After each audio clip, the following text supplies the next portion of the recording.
ओम नमः शिवाय। मैं हूं एस्ट्रोलॉजर के एम सिन्हा और मैं अपने यूट्यूब चैनल पर आप सभी का हार्दिक स्वागत करता हूं। जिस तरीके से सीबीआई, ईडी इन सभी के छापे लगातार विपक्षी दलों पर पड़ रहे हैं और विपक्षी दलों का जो कहना है वो बार बार मेरे कमेंट सेक्शन में भी एक ही चीज़ सुनने को मिलता है कि बीजेपी के नेताओं के घर पे ऐसी छापेमारी नहीं पड़ रही है और अडानी केस में जो जिस चीज़ की मांग विपक्षी दल कर रहे हैं उसका पूरा प्रभाव ये जितनी भी एक प्रकार से कहा जाए जितनी भी घटनाएं हो रही हैं वो आने वाले 2024 के इलेक्शन के लिए एक विपक्षी दलों का सोचा समझा हुआ प्रोग्राम है। अब मैं ये कैसे मैं बता रहा हूँ, और सबसे बड़ी चीज़ है कि इस वीडियो में आप दो तीन चीज़ ज़रूर समझ पाइएगा कि अगर विपक्ष पूरा एकजुट होता भी है, क्योंकि मेदिनी से हम ये चेक कर सकते हैं कि विपक्षी दल मतलब सत्ता पक्ष के बारे में अगर आप जान सकते हैं मेदिनी से, तो उसके विपक्षी पक्ष के बारे में भी आप जान सकते हैं।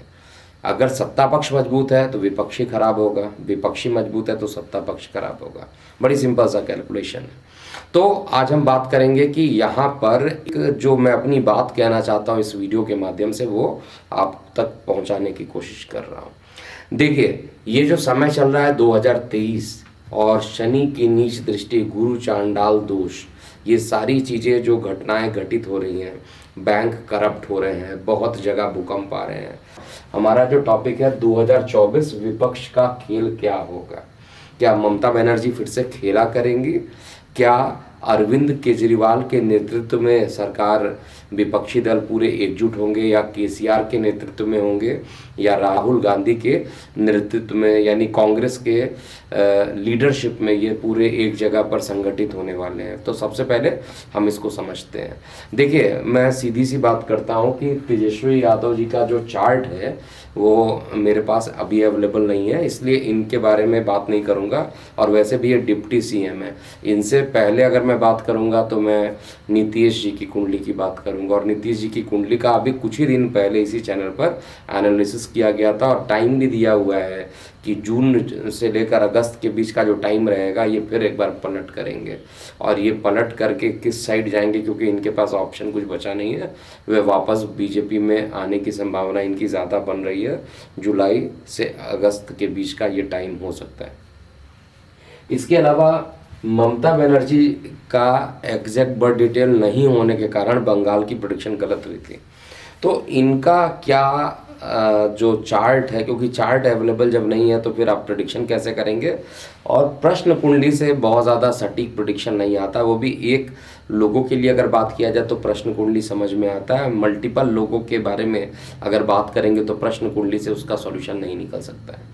अरविंद केजरीवाल का पूरा एग्जैक्ट बर्थ डिटेल है मेरे पास। तो अरविंद केजरीवाल का समय वैसे भी शनि की महादशा शनि जब तक इनके गोचर में नवम भाव में थे तब इनको बहुत सफलता दिलाए।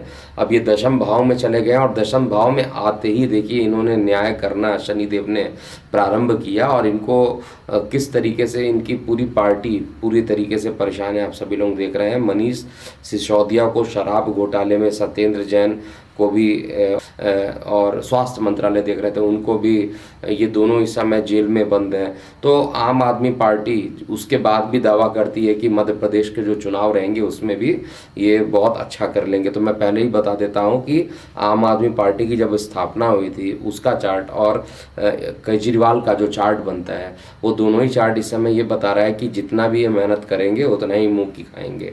तो इनका समय तो अब खराब हो चुका है, इसलिए मध्य प्रदेश के तरफ, हालांकि कांग्रेस के वोट को काटना बड़ी आसान रहेगा इनके लिए, और मैं डे वन से ही बोल रहा हूँ कि कांग्रेस को ही ख़त्म कर रहे हैं धीरे धीरे। और कांग्रेस पता नहीं ऐसी क्या काम करना चाह रही है कि कांग्रेस खुद ख़त्म होना चाह रही है या क्या करनी चाह रही है। एक कहावत है कि विनाश काल विपरीत बुद्धि वाली जो कहावत है वही शायद यहाँ पर ऐसा दिखाई दे रहा है कि आगे मिलना तो कुछ नहीं है, लेकिन जिस तरीके से राहुल गांधी ने भी भाषण दिया है, और इस पर भी मैं अलग वीडियो ऑलरेडी बना चुका हूँ। तो ओवरऑल अब मेरा प्रश्न यही है, और आप सबका भी यही प्रश्न है जो लगातार पूछ रहे हैं कि 2024 में क्या सभी पार्टियां अलग अलग लड़ेंगी। Number one. एक तो पहला प्रश्न ये भी लोग पूछेंगे क्या 2024 में, क्योंकि जो ये भविष्य मालिका नामक पवित्र ग्रंथ है उसमें मेंशन्ड है, लोगों का कहना है ये मेंशन्ड है कि 2024 में चुनाव भी नहीं होंगे। तो उस पर मैं अपनी प्रोडिक्शन दे चुका हूँ, 2024 में चुनाव होंगे जहाँ तक मेरी गणना कह रही है। ऐसा नहीं होगा कि चुनाव नहीं होंगे, चुनाव होने हैं, ये मैं श्योर हूँ। मैं उस बुक को गलत नहीं कह रहा हूँ, लेकिन जो जो उसमें लोगों ने प्रिडिक्ट किया हुआ है वो, या जो उस बुक में लिखा हुआ है, मैंने उस बुक को अभी पूरे तरीके से नहीं पढ़ा है, तो 2024 में उस बुक के लिए क्या लिखा हुआ चुनाव का, लेकिन लोगों ने जो वीडियो पोस्ट किया उसके आधार पर मैं बता रहा हूँ कि चुनाव तो हो के रहेंगे, चुनाव नहीं होने का सवाल ही नहीं पैदा होता है। ऐसी घटना नहीं होगी कि इमरजेंसी इत्यादि लग जाए और 2024 का चुनाव रद्द कर दिया जाए, ऐसी कोई घटना मैं नहीं देख पा रहा हूँ। एटलीस्ट मेदिनी तो यही बता रहा है, बाकी भगवान सब जानते हैं कि आगे क्या होगा, लेकिन एज अ ज्योतिष के लिए कैलकुलेशन के हिसाब से देखा जाए तो 2024 के चुनाव होंगे। दूसरा, कांग्रेस किसके साथ जाएगी? देखिए एक ही ऑप्शन बनता है यहाँ पर कि यहाँ जो मेरा प्रेडिक्शन ये कहता है कि जो नीतीश कुमार है, नीतीश कुमार बहुत जल्दी ये जो बिहार की राजनीति से अलग हो जाएंगे और ये वापस बीजेपी में ही आएंगे, ऐसा जो मुझे इनके चार्ट से दिखाई दे रहा है। इसके अलावा कोई पंजाब का जो एक है और दिल्ली का जो मॉडल है, दिल्ली के में केजरीवाल और पंजाब में भगवंत मान, इनकी जो पूरी शक्ति बन रही है पूरी की पूरी, वो बहुत ज़्यादा भी पॉजिटिव नहीं है। अभी तो शनि की नीच दृष्टि और अभी पड़नी, मेन रेड अलर्ट गृह युद्ध तो अभी बचा हुआ है। ये सभी एकजुट होंगे, ये मुझे पता है, नीतीश कुमार जी को हटा दिया जाए तो, और जहाँ तक मैं देख रहा हूँ अगर वो भी आते हैं तो उनको भी मैं मानूंगा कि एक ही साथ आएंगे।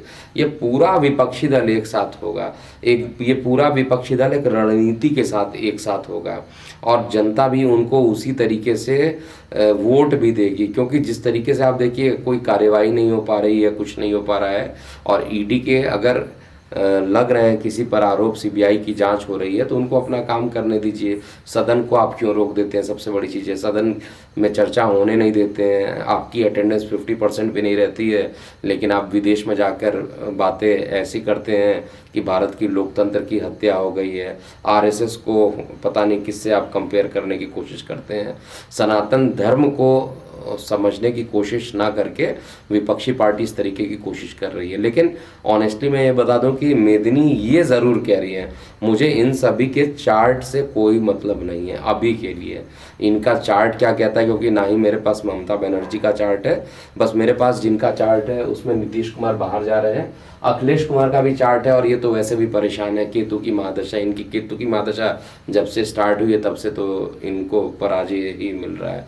2025 के अक्टूबर तक इनकी दशा चलेगी, तो ये तो उत्तर प्रदेश में भी, लोकसभा में भी कुछ नहीं कर पाएंगे। इसके अलावा ममता बनर्जी का जो टाइम नहीं है मेरे पास है, लेकिन फिर भी ये दिख रहा है मेदिनी से जो डायरेक्शन बन के आ रहा है कि नॉर्थ ईस्ट वाला जो पोर्शन रहेगा वो वर्तमान सत्ताधारी पार्टी यानी जो एनडीए की सरकार है उस पर ज़्यादा वोट, सबसे ज़्यादा वोट नॉर्थ ईस्ट में इनको मिलने वाला है। और रही बात है पंजाब का और इधर का, पंजाब की बात किया जाए, दिल्ली की बात किया जाए तो दिल्ली में भी लोकसभा में तो आप ये मान के चलिए कि मैक्सिमम सीट जो होगी वो सत्ताधारी पार्टी के पास ही आएगी, लेकिन पंजाब में थोड़ा कम कैलकुलेशन ऐसा दिखाई दे रहा है, क्योंकि जो मेदिनी में डायरेक्शन निकल के आ रही है वो डायरेक्शन वेस्ट नॉर्थ वेस्ट का जो डायरेक्शन आ रहा है उसमें थोड़े कम सीट मिलते हुए दिखाई दे रहे हैं। लेकिन सीटों की गणना अभी भी बची हुई है। मेरा जो वीडियो बनाने का जो एकमात्र उद्देश्य था कि क्या चुनाव होंगे, तो आंसर है यस, चुनाव होंगे। दूसरा, क्या ये पूरे विपक्षी दल एक साथ आएंगे? इनको आना ही पड़ेगा, दूसरा ऑप्शन ही नहीं है। इनका जो टारगेट है देश की भलाई करना, टारगेट हो या ना हो, ये तो आम इंसान भी समझ सकता है, क्योंकि आप लोगों ने बुक में पढ़ा है कि अगर एक नेता को हराने के लिए अगर सब पीछे एक साथ पूरा जोर लगा लेते हैं तो निश्चित रूप से कहीं ना कहीं उनका अपना मकसद होता है। आज महबूबा मुफ्ती को भी आपने देखा होगा कि वो भोलेनाथ को जल चढ़ा रही थी, अच्छी बात है। लेकिन वही लेडी थी जिन्होंने अमरनाथ यात्रा का भी काफ़ी विरोध किया था, अब इनको भी अकल आना ऐसा दिखाई दे रहा है। लेकिन 2024 के चुनाव होंगे और विपक्षी एकता जो है अब एक साजिश के तहत, साजिश मैं वर्ड ये कह रहा हूँ, एक साथ ये एकजुट होंगे और सरकार पर निगेटिव करने की पूरी कोशिश करेंगे, लेकिन फिर भी ये कुछ बिगाड़ नहीं पाएंगे। हाँ, देश की व्यवस्था थोड़ी सी अभी भी मार्च अप्रैल मई जून ये टाइम अभी भी खराब है, तो आप लोगों को सतर्क रहना चाहिए। 2024 के चुनाव निश्चित रूप से होंगे और ये चुनाव में इनकी पूरी एकजुटता होने के बाद भी इवन कांग्रेस भी इसमें शामिल होगी, ये भी मैं बता दे रहा हूँ। जो टीएमसी सबसे अलग पड़ी हुई है वही उसी टीएमसी के नेतृत्व में ये चुनाव लड़ा जाएगा और कांग्रेस उसके साथ में रहेगी। कांग्रेस के पास कोई ऑप्शन अब बच नहीं रहा है। तो ये पूरा मेदिनी एस्ट्रोलॉजी जो बता रहा है कौन से डायरेक्शन में ज़्यादा वोट मिलेगा, कैसा रहेगा, विपक्षी पार्टी ज़्यादा हावी होगी या सत्ताधारी पार्टी हावी होगी, इस पर मैं एक प्रेडिक्शन दिया हूँ। इस वीडियो को सेव कीजिएगा। 2024 के जब लोकसभा चुनाव आएंगे उस समय ज़रूर इस पर मैं लाइव आकर अपनी प्रतिक्रियाएं दूंगा। अभी के लिए इतना ही। मैं हूँ एस्ट्रोलॉजर के एम सिन्हा। ओम नमः शिवाय।